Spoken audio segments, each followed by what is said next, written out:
You're good. You're on. Okay, we're going to call this meeting to order. You all rise to the Pledge of Allegiance. I pledge allegiance to the flag of the United States of America and to the republic for which it stands, one nation, under God, indivisible, with liberty and justice for all. All right, thank you. If we could have Bucky call the roll. Sure. Ms. Albright. Here. Mrs. Bell. Here. Mrs. Jarrett. Here. Ms. Leon. Here. Ms. Olson. Here. Mr. Rittenhouse. Here. Mr. Scott here. Mr. Strobel. Here. Mrs. Here. All present. I'm here too. Good. You responded to me. I did? I said Ms. Olson. Oh, and you said okay. here. And I saw Excellent. you. Excellent.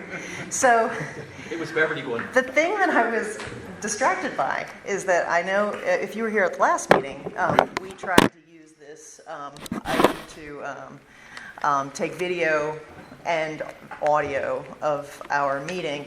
And if we had been able to do that correctly, this meeting would be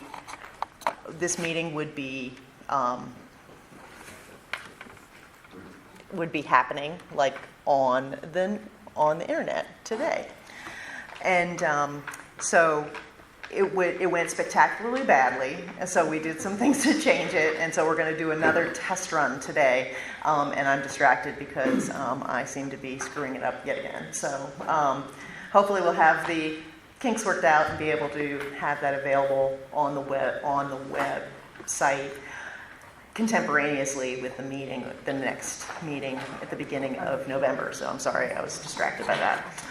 So let's move on to the superintendent's report. Dr. Cooper. Thank you, Madam President. Our first of our 4 community discussions hosted by our Office of Community Relations was held last Monday in the annex cafeteria adjacent to this room. It was attended by a combination of 16 district and high school administrators, board member, some parents and guardians of the district, community members, and a student alumnus. The topic discussed was equity as individuality, and our next discussion will take place at the middle school with a date that is yet to be determined, in all likelihood sometime in January.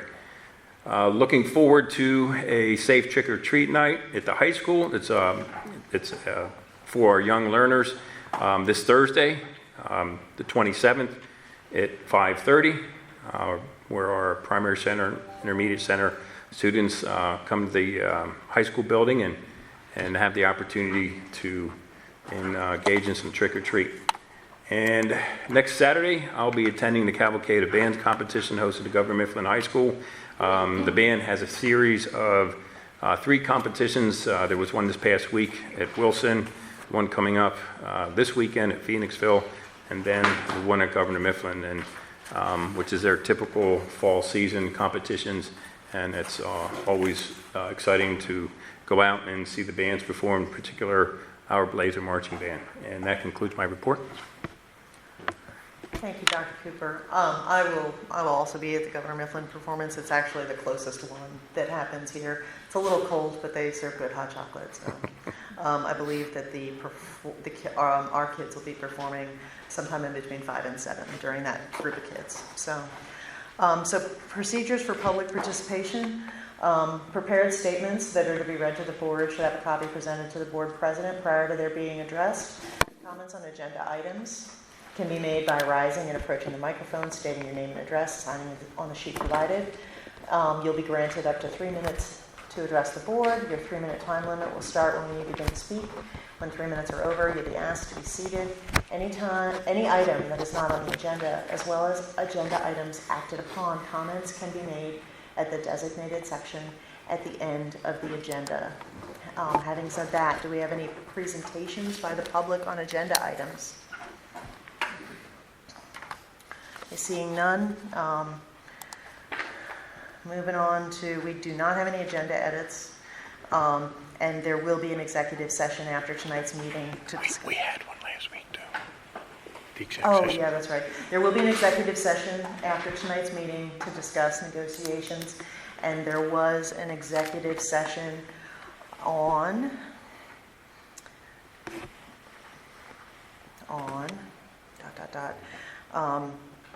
the 19th.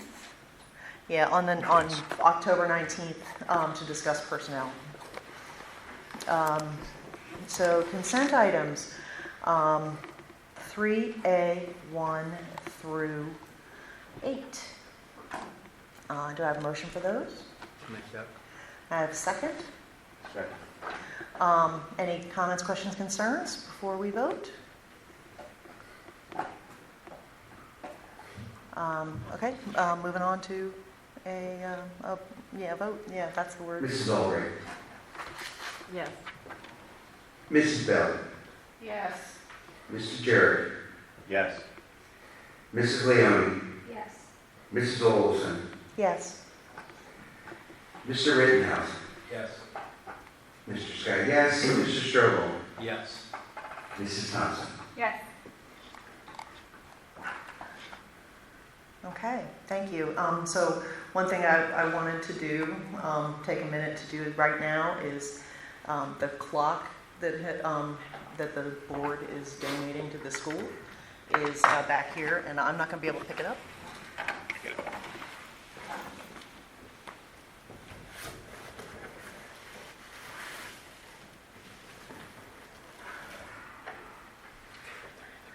So this was in our original 2 high school buildings until we got electricity. It still works. It came with, this is a picture of Roosevelt High School, which was our second high school in the school district, saying that the schoolhouse clock was in the Roosevelt building, removed when electric clocks were installed, given to Ronald B. Long by Uncle Wayne Long, a former school employee. So we'll be voting in a couple minutes on a donation of a display case from the Daniel Boone Teachers Association, Education Association, and I'll say more about that when we get there. But I'm happy to be able to help bring that back to the district. So personnel consent. We have 4A, 1 through 3. Do I have a motion for that? Motion. Have a second? I'll second. Any questions, comments, concerns? Can I get a vote? Mrs. Albright. Yes. Mrs. Bell. Yes. Mr. Jarrett. Yes. Mrs. Leone. Yes. Ms. Olson. Yes. Mr. Rittenhouse. Mr. Scott, yes. Mr. Strobel. Yes. Mrs. Thompson. Yes. Okay, moving on to, 5. Personnel, finance added consent, 5A, 1 and 2. Do I have a motion for that? Motion. I have a second. I'll second. Okay, On this, Yep. this quote here is still for a 410A unit, and we had some discussion about that being phased out. Even Train's website even says that they're talking about phasing out our 410A. Yeah, we did, Mr. Rittenhouse, in talking to Train, they indicated to Mr. Withers that parts to be able to get the new unit up and running would take 8 to 12 months. And even then, they couldn't guarantee that they would have everything in to be able to convert over to that. That would take us well past the winter months, of which I'm not I don't think we can confident that last. we would be able to do what we needed to make sure we would have the proper ventilation in that library for that to take place.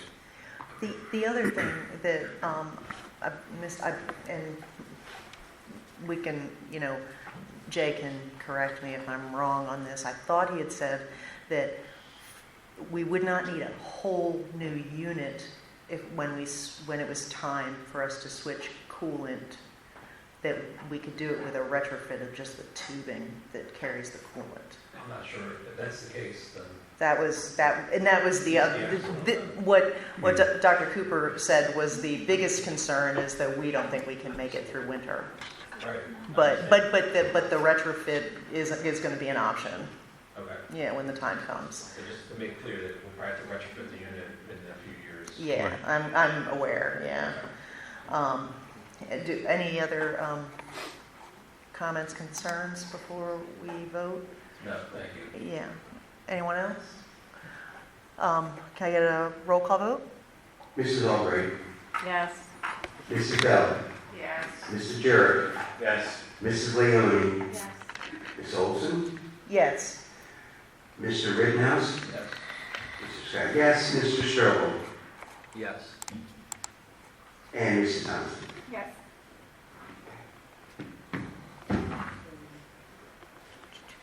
Okay, moving on to programs. Programs 6A. Can I ask you a question about that? Or is it too late? Yeah, we'll take questions at the end. It's like only, this is a voting meeting, so only questions way at the beginning of the meeting and at the end, so. Do 6A, 1 through 7. Can I get a motion for those? Motion. Second? Second. Okay. Any comments, questions, concerns? The Cardinal Point revision is just based on some added addendums that we needed based on discussions with our local police officers. And I don't know if there's anything else that was needed.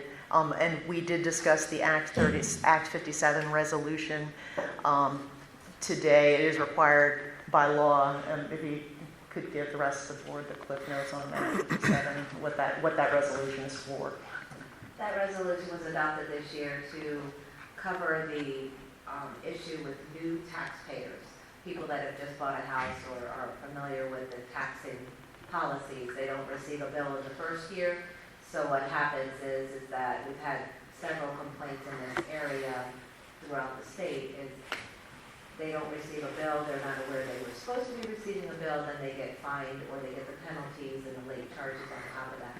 This gives them an option to fill out a waiver, and based on the taxpayer's discretion, they can have those fees and penalties waived. And that is a state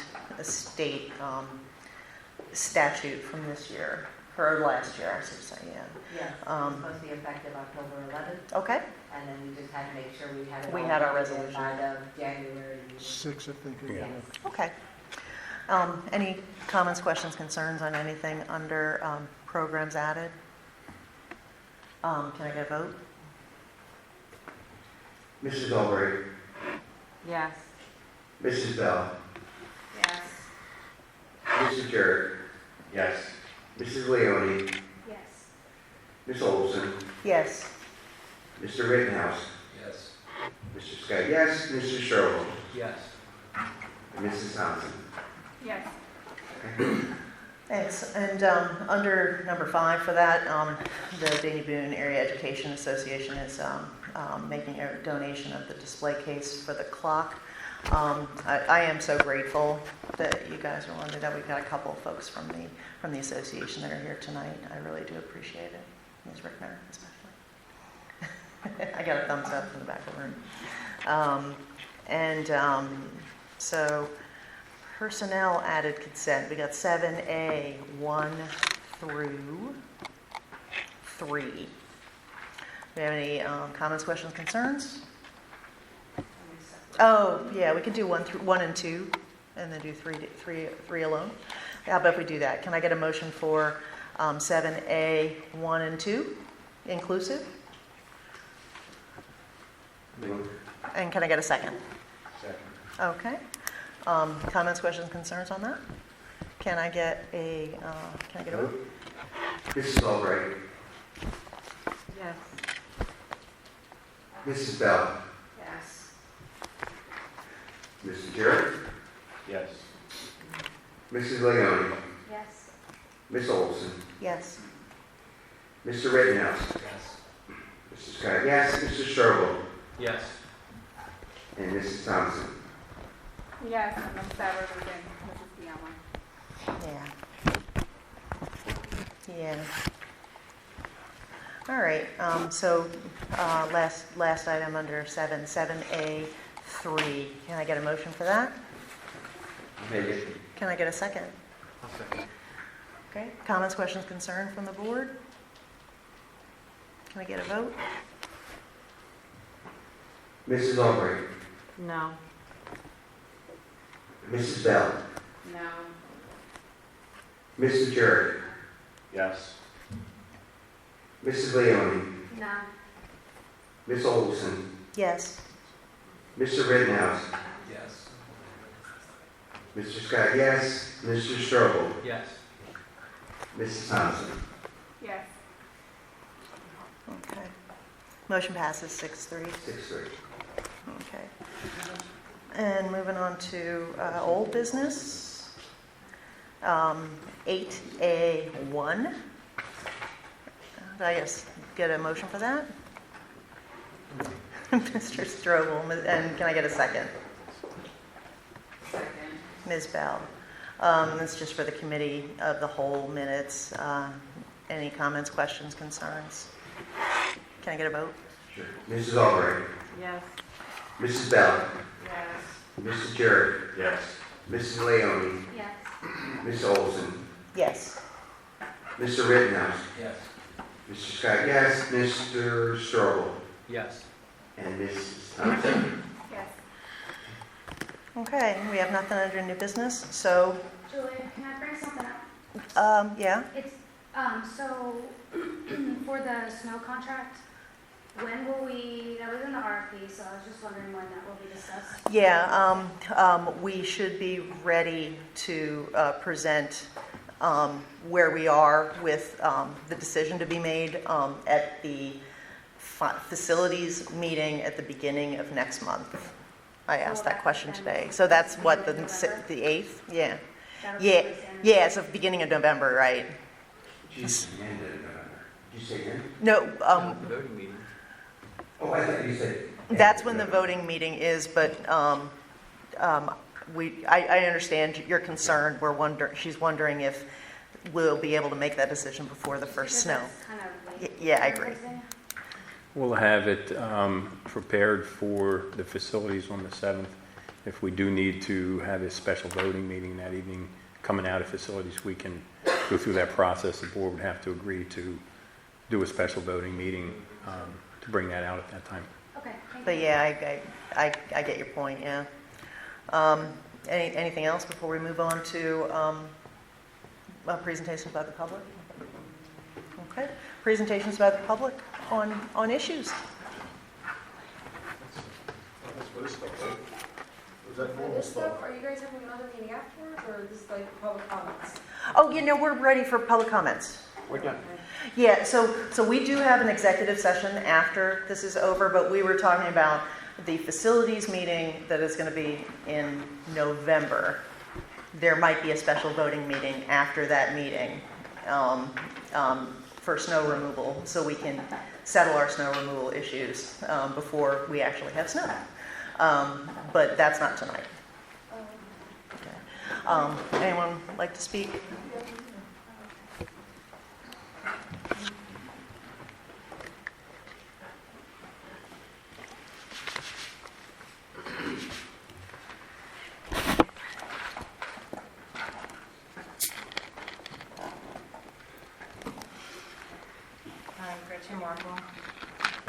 Gretchen Markle, Carl Schubersboro. Over the weekend, I was speaking to a parent who lives in York County who told their children had to go for a school district because the district put litter boxes in the school. Like, that's nasty. And my point of bringing this up, and I know like 2 weeks ago, I guess someone brought up like stuff that's happening in Ohio and New Jersey. This isn't Ohio and New Jersey. It's 2 counties away. I mean, that's nasty. The other thing I'm going to bring up is that I'm sure you all saw that the CDC added the COVID vaccine to the list of mandated vaccines, required vaccines for kids to attend school. A lot of people are going to be pulling their kids out if that happens. And actually, I'll share at the end a great memo I found, but I just want to remind you that with great power comes great responsibility. That you have the power to keep this garbage out of our school. And the memo was, and I'll send it to you all, there's 2 blocks. One has a circle going this way and another circle going this way. The first one says it's from the CDC. Don't blame us, we only make recommendations. Each school can make their own decisions, take it up with them. This is from the schools, which we got from you guys last year. Don't blame us, we're just following the CDC's recommendation. Take it up with them. So that's all I'm saying. With great power comes great responsibility. Please do our kids right. Thanks.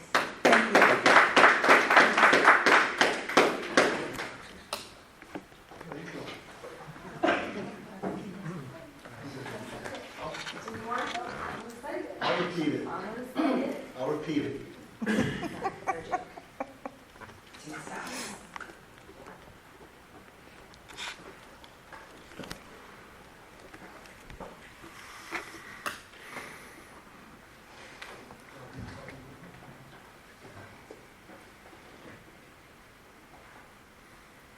So I wanted to make a mention regarding the equity roundtable. I really enjoyed it, and so did the parents. It was a really great activity. Shout out to Jeff Berger, who was my partner, who knew like everything about the Republic. It was like fantastic. Anyway, it was a great activity, and I thought it was a great thing to do. Not only with adults, it's a great icebreaker, but I think it's also something really good to do with kids. So my only concern is I had a feeling that would be the view of how you would think the diversity, equity, and inclusion program would be. We like what we saw at the equity roundtable. We want to see more of that. What my concern is the diversity, equity, and inclusion program is actually not that in its entirety. So I know that's the heart. I feel like where the school is standing at, that they believe that program is that, but it really isn't. And I'm just gonna dive in a little bit. Like I mentioned, I was gonna speak a little bit about like Black history and how that works into the diversity, equity, and inclusion program. So being Black, Latino, poor, etc., doesn't mean that any of our kids in this school district or any other school district are never able to accomplish what they need to in life. It doesn't make kids handicapped whether they know it or not because of their skin color. This program is teaching kids this, which is handicapping these kids mentally and stunting their ability to succeed in life. And I've seen it in my daughter's class. Microaggression is a common term based out of this program, and that is the new buzzword implying racism. I know that because my one daughter's teacher keeps implying that everything is racist and led to slavery. Blacks, Latinos, and people of color are always being told our disadvantages, and I know that because I'm a Latina. And my family protected me from my ideology, but I can't say other families are not doing the same. That this country is unfair is also what's being taught. We learn that now with the Christopher Columbus lesson that they're teaching. The ideology is planted in our community subconsciously to believe these things. Brainwashed to think that my skin color, somebody else's skin color, your skin color has someone looking at you weird, me weird, them weird. So every action that they take, one would view through the lens of racism. Right now, our kids are being taught to be scared of this country, to be afraid of the world that they live in. And this it's actually a mind cancer plaguing society. When you're angry, it's very easy to be deceived and manipulated, which I think is a lot of what's going on in this culture. If we keep teaching these kids that they are disadvantaged, they will never accomplish anything, and then they won't.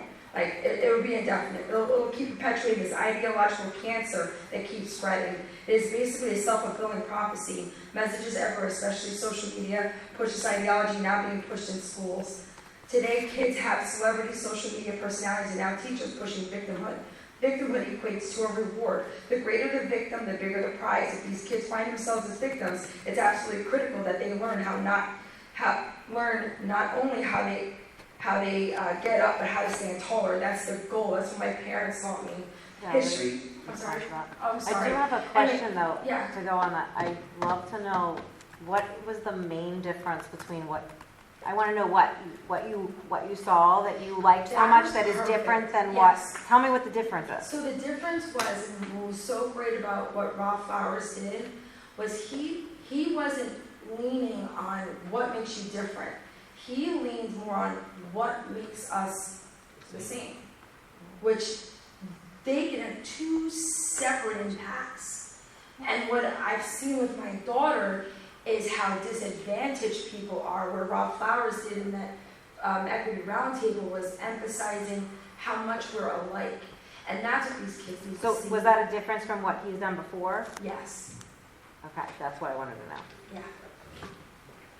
Thank you. Anyone else?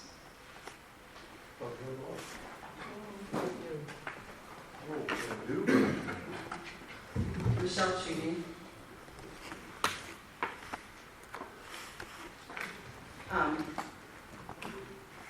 I know numerous teachers have had issues concerning payroll, taxes not coming out, insurance payments not being deducted, flexible spending issues. Is it poor oversight or turnover in staff? I know we just lost another administrative assistant. Does anybody in the board have contact with any teachers? Because I feel like the teachers I've talked to have, the morale is really low. And we need to do something because they're the ones teaching our kids. And the morale is low, and if I'm wrong, correct me. But from what I'm hearing, they're not happy. And our kids, suffer when that's the case. Maybe it's not all of them, maybe it's the majority, maybe it's half of them, I'm not sure. Can you speak to half of them? I mean, I don't know. No, I didn't speak to half of them. I don't know, I'm just trying to. I talked to several who said several. So, What building? it's a hearsay thing, but Like, what building is it? Is it like middle school, is it primary, where they Um, are unhappy? Or is it? I've heard it district-wide issues.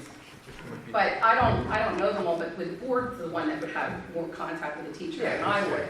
You know what I mean? So if somebody does that, it could have, the problems could be resolved. Can I ask, I'll just answer myself, what are the issues that are upsetting the teachers? Well, a lot of what I just said about the Well, payroll, I heard taxes, Carmen hearing you things speak like that. so fast, I didn't. I speak fast, I do, okay. So numerous teachers had issues concerning payroll, taxes not coming out of their checks, Okay. insurance is not being deducted, flexible spending issues. Was that corrected? I'm not sure. I'm not sure if it's been corrected for the next check or what, but Wouldn't that be a fair question? Was that just like 1 week, or was that? I think there's been several issues. Last year it was retirees getting checks. That was in the fall of last year. Okay. That's not the only problem. The Blackboard seems to still be a big issue. They said they had like two training sessions on a Thursday afternoon for a half hour. 3, I don't know exactly how many, because I'm not there. I'm just a parent concerned. And they're still frustrated. They said even some of the administrators of the Blackboard are frustrated because of the glitches and they can't figure them out. So if they can't figure them out, teach the teachers and do it with the kids, there's an issue. And I just wanted to ask about the board out front is not always updated, but I was looking for the meeting tonight and I saw it only said 7:30, so I came at 7:30, but we had meetings earlier. So I looked on the one site where it had been before and it wasn't there. Yeah, it's actually interesting that you bring that up. One of the things that was discussed in the technology committee meeting that unfortunately was not listed is that we are considering changing the company that we use for our managing our website because it is not user friendly. It's not, especially not user friendly when things. Transporting things from the website to the phone display website, which is what everybody uses. But Spoon Valley has theirs posted on their board out here. I know this one's behind sometimes, that maybe we could use that for the school board And, meeting. we are trying to get better about that. So, Okay, and I know that we've interrupted you a couple times, we'll give you a little That's bit. okay. Yeah. I just thought if they could put it out on the board like Twin Valley does, then people would know when it is. That's a good idea. And did the buses find a place to park yet, besides the school? I can, that's a long answer, so I can address that in the thing that we'll show on the website. Because I know I've interrupted a couple times, so. And textbooks are still being worked on for the teachers that have requested them, correct? Yes. Wait, what was that one, the textbook? A lot of teachers want textbooks still, Teachers along that with. still want at least Yeah, I one know or that, but I two thought of. we had said that they were available for them. They're all available, so I don't know, I don't see them all the time, I guess. Yeah, okay, yeah. It's in the budget we're getting. They have them? All the teachers have textbooks? Okay, no, I don't know, so I'll make sure I bring that up. Yeah, I thought so. Thank you. Thank you. Anyone else? Mike's off a little bit.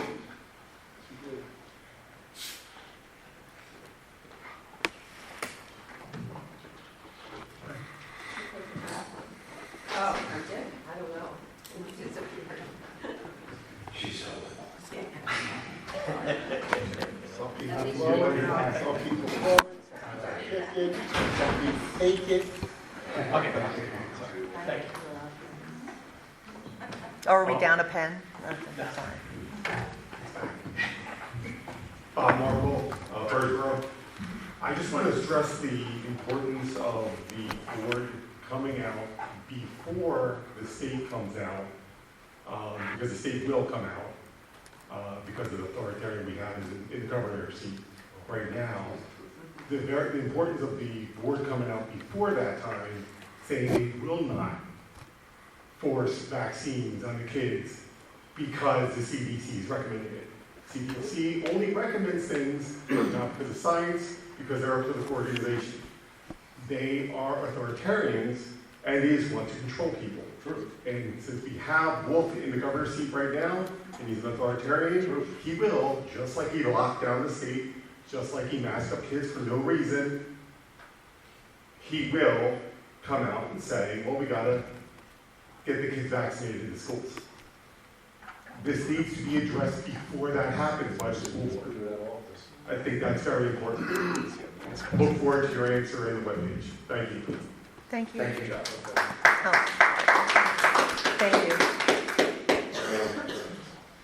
Anyone else? Oh, great. Thank you, everybody.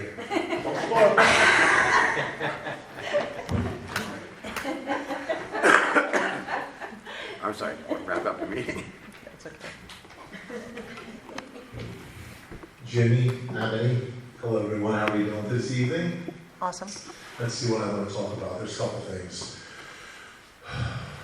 The equity round table, like my wife said, it was good. I liked it. You know, it wasn't throwing all that crap that it was before, like the whole race and microaggression thing. It just didn't make any sense. The only thing that, you know, one of the parents had mentioned that, how do they implement it to the kids? Like, how do they go about implementing that sort of roundtable activity that we do with the kids? And Rob Flowers was mentioned that he would go in the classroom and, you know, make kids, you know, or have kids participate in it, yada, yada, yada. And then the parent said, you know, yeah, but what if you go into high school, you know, high school boys, they don't take things seriously and this, that, and the other. And it's true, because I wouldn't do something like that, no way, I would take it seriously. So, you know, I sometimes have good ideas, right, Mr. Cooper? Dr. Cooper? I have a good idea, and I told him how we should implement whatever you want to call it. I was asking a question, I said it should be a disciplinary thing. You know, because if someone has a problem with someone, you know, you really may not get to know, they don't know the person really, you know. Usually when friends get in beefs, they can resolve it somehow. You know, however you want to call it, but when you make kids do this program, or make them do it as a punishment, you know, you get to know the person, and you can like I always say, once you get to know someone, it's kind of hard to dislike that person. So I had mentioned something like that, so hopefully we can kind of incorporate something like that, at least in the program that we did for that. The other thing I wanted to talk about was, I guess it could be equity inclusion as well. We did a breakfast with the principal, coffee with the principal, and a woman that came in, and, you know, a lot of parents get angry, they don't come to the board or say anything, they just kind of, you know, go there, and she was pretty angry that for, Hebrew, was that what it was? I'm sorry, Hebrew holidays, they weren't being recognized, meaning they had to go to school on Hebrew holidays. And when she went back to class, or went to school the next day after being off, the teacher was giving her a hard time about the work or something like that. So she was pretty ticked off that it was a holiday, and needed off and things like that. One more thing, the teachers that the lady mentioned before. I always wanted to come up and say something about that, but I never really did because I always had something else to say and I didn't want to eat the time. I know a teacher that left the Englewood School District, and I met her at like a meeting in Hamburg, and she was my daughter's teacher, and my daughter really enjoyed this teacher. And she had mentioned, I said, well, you know, why did you leave the school? You know, she said, I took an early retirement because I'm sick of all the stuff that they're doing in the schools and they're jamming things down the kids' necks, and it's kind of the things that we bring to the school board meetings all the time, you know. And as I was listening to when the board says, you know, teachers taking on retirement or this teacher's leaving and things like that, my question is do you guys, you know, meet with the teacher and have an exit interview and sit down and ask them, you know, maybe some issues that they had or why they were leaving and things like that? I know it's right, I know. But I just wanted to get that last thing in about an exit interview, because normally in our company, when we leave a job, they usually have you do an exit interview so you can get kind of more information on why they're leaving, so something may not happen again. Okay, thank you very much. I will tell you though, Jimmy, I have to comment because I have to. It's not acceptable, but it's not exclusive to Daniel Boone. It's across the entire United States. Teachers are, the morale is in the. Oh, I know that. Yeah. I already know that. You come to my district where. Oh, I know, it's everywhere. It's all the crap that people are jamming down the teachers, all the stuff the teachers have to go through. They have to walk on eggshells. Yeah. Yeah. I'm just saying it's not specific to here. It's not okay. I know, but as far as teachers leaving, maybe. Right, no, I got it. My point was at the exit interview, that's what I wanted to get at. Yeah. I'm sure they'll be sad when I leave too, you know. I think she'd ask an exit interview, why are you leaving, you know? Yeah. You get into the pod and see how teachers are leaving, why they're leaving, and you'll be able to address that because of that particular reason. Yeah. Thank you very much for what you had to say. Anyone have any comments, questions? Anybody else have any comments, questions? Safe Trick or Treat Night is this Thursday? Yes. At the high school. 5:30. Yeah, young kids, I want to bring them. There'll be enough candy to keep them awake until like the 7th of November. So, if we have nothing else from the board, can I get a motion to adjourn? Motion. A second. Second. We are adjourned. Thank you, everyone.